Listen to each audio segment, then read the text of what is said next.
अस्सलाम वालेकुम friends, welcome to animation with Kashan. मैं एक 3D एनिमेटर हूँ और इस चैनल पे मैं आपके लिए बहुत ही इजी ट्यूटोरियल्स अपलोड किया करूँगा ताकि आप मेरे साथ सीखें और आगे बढ़ें। हमारा पहला प्रोजेक्ट ब्लेंडर के अंदर एक पाम ट्री बनाना है। ये बहुत ही आसान है, सो लेट्स गेट स्टार्टेड। तो ये मैं आ चुका हूँ अपने ब्लेंडर पे और अब हमने बाकी ऑब्जेक्ट्स को रिमूव कर देना है। इस क्यूब को हम सिलेक्ट करके एक्स को दबाएंगे और फिर डिलीट का बटन को दबा देंगे। और यहाँ एक लाइट है, इसको भी हम डिलीट कर देंगे। इधर एक कैमरा है, इसको भी हम डिलीट कर देंगे। डिलीट करने के बाद हमने सिंपली एक सिलेंडर ऐड करना है। सिलेंडर ऐड करने के लिए आपने Shift+A दबाना है और मैश में जाके सिलेंडर पे क्लिक कर देना है। अब हमारा सिलेंडर आ चुका है। अब हमने इसकी कॉर्नर्स को कम करना है, तो हम जाएंगे इधर, फिर ऐड वर्टिसेस में हम यहाँ ऐड कर देंगे। तो वर्टिसेस को ऐड करने से क्या हुआ, इसकी साइड्स कम हो गई हैं। अब इसकी साइड्स 8 हो गई हैं। अब हमने टैब पे क्लिक करके एडिट मोड में जाना है। फेस सेलेक्ट वाला मोड सेलेक्ट कर लेना है और उसके बाद हमने ऊपर वाला फेस सेलेक्ट करके मूव कर देना है इसको डाउनवर्ड्स इस तरह। तो इतना काफ़ी होगा। उसके बाद हमने इसको स्केल करना है अपवर्ड। तो मैं S दबाऊंगा और इसको स्केल कर दूंगा, दिस इज़ इनफ। एंड फिर इसके बाद हम E प्रेस करके इसको एक्सट्रूड कर देंगे, इतना काफ़ी है। फिर हम इसको स्केल डाउन कर देंगे, S प्रेस करेंगे और स्केल डाउन कर देंगे, इतना काफ़ी है। अब हमने यही स्टेप दोबारा रिपीट करना है। तो मैं क्या करूँगा, दोबारा इसको एक्सट्रूड करूँगा, ज़्यादा बड़ा नहीं करना है इसको, इतना। फिर हमने स्केल इतना करना है और फिर दोबारा एक्सट्रूड करना है, फिर स्केल डाउन करना है और इतना।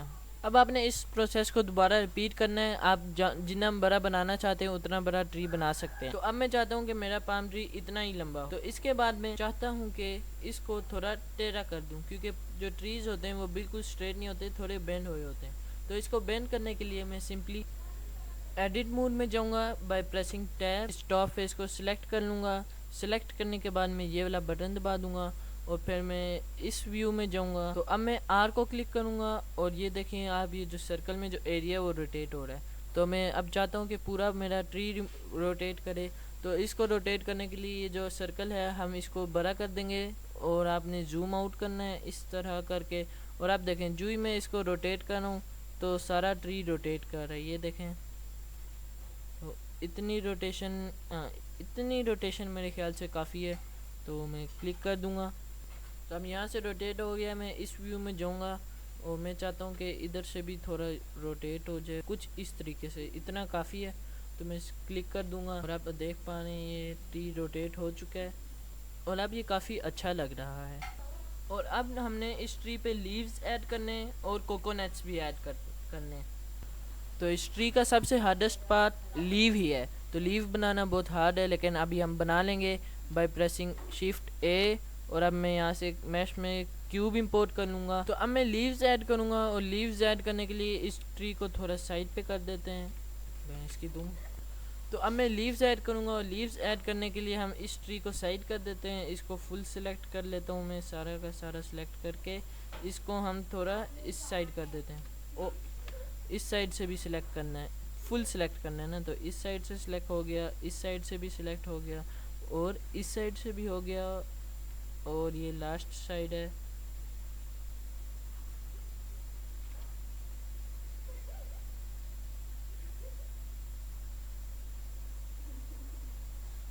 तो अब मैंने ये सारा सिलेक्ट कर लिया है। सिलेक्ट करने के बाद मैं इसको साइड पे कर दूंगा और साइड पे करने के बाद अब मैं Shift+A दबाऊंगा और एक क्यूब ऐड करूंगा। क्यूब इंपोर्ट करने के बाद अब हमने टैब मोड पे क्लिक करना है, यानी टैब को क्लिक करके हम एडिट मोड में आ जाएंगे। फिर हमने ऊपर वाला फेस सेलेक्ट करना है और इसको हम मूव कर लेंगे डाउनवर्ड्स। उसके बाद हम टैब मोड से एग्जिट कर जाएंगे और फिर हम इसको स्केल कर लेंगे एज वी वांट। तो हम जितना चाहते हैं कि हमारा लीफ हो, तो मैं चाहता हूँ कि मेरा लीफ इतना लंबा हो और इसकी विड्थ में इतनी कर देता हूँ। उसके बाद मैं इसको स्केल कर लूँगा अपवर्ड्स और उसके बाद हमने इसको सिलेक्ट करना है, Ctrl+R दबाना है और लूप कट्स डालने। मैं इसको स्क्रॉल करूँगा ताकि और लूप कट्स बने। जितना आप स्क्रॉल करेंगे उतना ज़्यादा लूप कट्स बने। 7 लूप कट्स काफ़ी हैं हमारे इस लीफ के लिए। तो मैं क्लिक कर देता हूँ। अगर आप ज़्यादा स्मूथ बनाना चाहते हैं तो आप लूप कट्स को इंक्रीज कर दें, तो इतना मेरे लिए काफ़ी है। लूप कट्स ऐड करने के बाद हम इसको यहाँ से ये कॉर्नर सेलेक्ट कर लेंगे और शिफ्ट दबाए रखेंगे और फिर इसको भी सिलेक्ट कर लेंगे और फिर हमें ये वापस क्लिक रखना है तो ये ऑन है। सिलेक्ट करने के बाद हमने एस के बटन को दबाना है और इसको थोड़ा बिग कर देना है और इसको और इस तरह कर देना है ताकि ये बिल्कुल लीफ स्मूथ लगे। हाँ, तो इतना काफ़ी है। और अब बारी है फ्रंट की, तो फ्रंट में हम जाएंगे उसी तरह इन दोनों साइड्स को सिलेक्ट कर लेंगे। अब मैंने दोबारा से स्केल में क्लिक करना है, स्केल मोड वो ओपन करना है, तो मैं एस को क्लिक करूँगा और फिर इसको मैं इस तरह स्केल कर दूँगा। इतना काफ़ी है।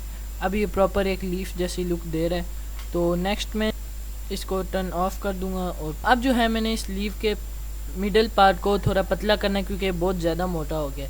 तो मैंने ऑल्ट को होल्ड करना है और फिर इस लाइन को सिलेक्ट करने से ये पूरी लाइन सिलेक्ट हो जाएगी और फिर मैंने एस को दबाना है और इसको स्केल डाउन कर देना है। इतना काफ़ी है। तो अब जो है हमने अपनी पाम ट्री के लीव्स में कट्स डालने हैं क्योंकि लीव में कट्स होते हैं तब वो थोड़ा रियलिस्टिक दिखते हैं। तो कट्स डालने के लिए मैं साइड को सिलेक्ट कर लूँगा, इस साइड को मैंने सिलेक्ट कर दिया और वी प्रेस करके इसको अप कर लूँगा। आप देखें ये कट तो लग गया लेकिन ये फुल लीफ पे लग गया। हम चाहते हैं कि हम हाफ लीफ में लगाएं, तो मैं कंट्रोल जी करूँगा। तो अब मैं लूप कट ऐड करूँगा इसमें।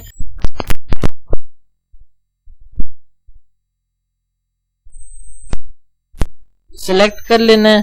सिलेक्ट करने के बाद हमने वी को दबाना है और इसको अप इस तरह कर देना है। इस तरह करने के बाद अब आप देख पाने यहाँ तो हमारा कट बन गया। और ऑलराइट, तो इतने कट्स काफी हैं, 2 कट्स काफी हैं। अब हमने इसमें एक कर्व ऐड करना है। कर्व ऐड करने के लिए हमने इस लीफ का मिडिल सिलेक्ट करना है। तो इस फुल लीफ के मिडिल को सिलेक्ट करेंगे, हम ऑल दबाए रखेंगे और यहाँ सिलेक्ट कर लेंगे तो पूरे लीफ का मिडिल सिलेक्ट हो जाएगा। उसके बाद हम ये ऑन करेंगे, ये मैंने ऑन कर दिया था। उसके बाद हम इसको अप सिलेक्ट करेंगे इस तरह और ऊपर और लीफ मतलब इतना कर्व होना चाहिए। तो इतना कर्व काफी है, तो हम इसको इसी तरह रहने देंगे। और अब हम लीफ के इस पार्ट को सिलेक्ट करेंगे by pressing alt and this. और अब हम इसको भी कुछ उसी तरह कर लेंगे कर्व। तो कर्व करेंगे इस तरह, हम इसको स्केल कम कर लेंगे और अब यूं इतना काफी है ये। हाँ, इतना ओके, तो इतना काफी है। उसके बाद हमने सेम इस साइड को सिलेक्ट करना है ऑल्ट और ये वाली साइड और फिर इसको भी कुछ इसी तरह कर्व कर लेना है।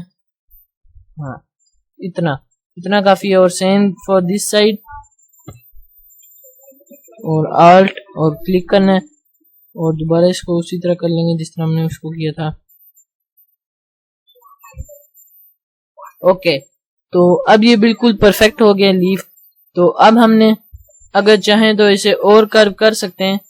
तो मैं इसे और कर्व करके दिखाता हूँ। इस तरह कर्व कर सकते हैं हम। तो अगर जितना ज्यादा कर्व होगा उतना ज्यादा ये गुड लुकिंग रहेगा। तो इसे ज्यादा कर्व कर देते हैं। हाँ, इस तरह ये अच्छा लग रहा है लीफ, ये देख पा रहे हैं आप। तो अब जो ये लीफ है इसकी विड्थ बहुत ज्यादा है। तो विड्थ कम करने के लिए हम टैब को दोबारा जाएंगे ताकि एडिट मोड से हम एग्जिट हो जाएं। इस सारे को सिलेक्ट करेंगे और इसे स्केल कर देंगे और शायद से इतना काफी है, नहीं बिग साइज लेना चाहिए क्योंकि ट्री को देखो तो ट्री के हिसाब से लीफ का साइज कुछ इतना होना चाहिए, आई थिंक सो।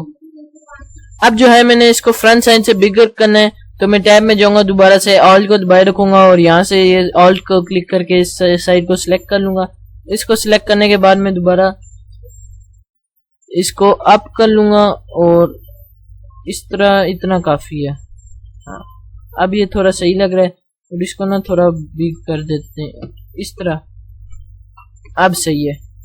तो अब जो ये हमारा लीफ है ये बिल्कुल रेडी है। अभी इसको हमने ट्री के ऊपर लगाना है।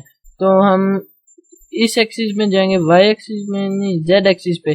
तो हम ऑल को क्लिक करेंगे, इस पे क्लिक करके ऑल को क्लिक कर देंगे, सारा सिलेक्ट हो जाएगा। ट्री के ऊपर लेके जाएंगे। ट्री के ऊपर लेके जाने के बाद अब आप देख पा रहे हैं ये ट्री के ऊपर आ चुके हैं। अब इसकी थोड़ी अलाइनमेंट कर लेते हैं। ओके गाइज, अभी हमारे ट्री का पहला लीफ लग चुका है। अभी हमने इसी तरह इसी को कॉपी करके और लीव्स बनाने और इस ट्री के ऊपर लगाने। अब हम टॉप व्यू में जाएंगे और इसको डुप्लीकेट कर देंगे। तो मैं प्रेस करूंगा Shift+D और ये डुप्लीकेट हो गया। तो इसको पहले अप कर लेंगे, थोड़ा राइट लेफ्ट, थोड़ा लेफ्ट कर लेंगे, फिर थोड़ा सा इसे डाउन कर लेंगे और अब ये बिल्कुल सही हो गया। ओके, तो मैंने कुछ इस तरह करके लीफ लगा दी है, थोड़ा टेढ़ा है लेकिन कोई नहीं, काम चलेगा। उसके बाद मैं इसको फूल को सिलेक्ट कर लूंगा, फिर से डुप्लीकेट कर लूंगा और इसको भी उसी तरह इस ट्री के साथ जोड़ लूंगा। ऑलराइट, तो ये लीफ भी मैंने साथ अटैच कर लिया। अब दोबारा इसको डुप्लीकेट करके मैं इसको भी जोड़ लेता हूँ। ऑलराइट गाइस, तो वो लीफ भी मैंने इसके साथ अटैच कर दी है। अब मैं लीव्स अटैच करने के बाद 4 लीव्स इनफ है, तो आप चाहे तो ज्यादा भी लगा सकते हैं इस पे। तो अब हम कोकोनट्स ऐड करेंगे। आप चाहे तो कोकोनट स्फेयर इंपोर्ट करके स्फेयर से भी कोकोनट बना सकते हैं, लेकिन मैं कोकोनट इंपोर्ट करके लाऊंगा। यहाँ सर्च करूंगा मैं कोकोनट, तो कोकोनट सर्च करेंगे, फिर हम इंटर करेंगे और कोकोनट्स आ जाएंगे। फिर मैं कोई एक चूज कर लूंगा यहाँ से जो फ्री हो। मैंने ये वाला चूज कर लिया। चूज करने के बाद थोड़े टाइम पे कोकोनट आ जाएगा और आप देख पाने इधर ये कोकोनट आ चुका है। ऑलराइट, तो ये रहा हमारा कोकोनट। तो हम इसको स्केल कर लेंगे, थोड़ा बिग साइज कर लेंगे, जूम आउट लेते हैं। तो अब इस कोकोनट को मैं मूव करूंगा थोड़ा अपवर्ड। ऑलराइट, तो ये कोकोनट हमारे आ चुका है। कोकोनट को इंपोर्ट करने के बाद हमने इसको ट्री के साथ लगा देना है। तो मैं थोड़ा इस साइड मूव करके फिर अप की तरफ, फिर इधर और फिर इसको इस ट्री के साथ अटैच कर दूंगा। तो मैं अटैच कर देता हूँ। ओके, तो कोकोनट मैंने लगा दिया। अब इसे सिलेक्ट करके मैं Shift+D दबाऊंगा और ये डुप्लीकेट हो जाएगा और इसको दोबारा इस तरफ लगा देते हैं और दोबारा इसको Shift+D करना है। आप जितने मर्जी चाहे कोकोनट्स लगा सकते हैं। अगर आप मेरे को इंपोर्ट नहीं करना तो आप खुद भी बना सकते हैं। स्फेयर इंपोर्ट करके उसमें 3 होल्स करके आप खुद भी लगा सकते हैं। अब आपने ब्लेंडर पे एक इजी पाम ट्री बनाना सीख लिया है। मेरे चैनल एनिमेशन विद कशान को सब्सक्राइब कीजिए ताकि आपको इस तरह के और इजी ट्यूटोरियल मिल सके। शुक्रिया।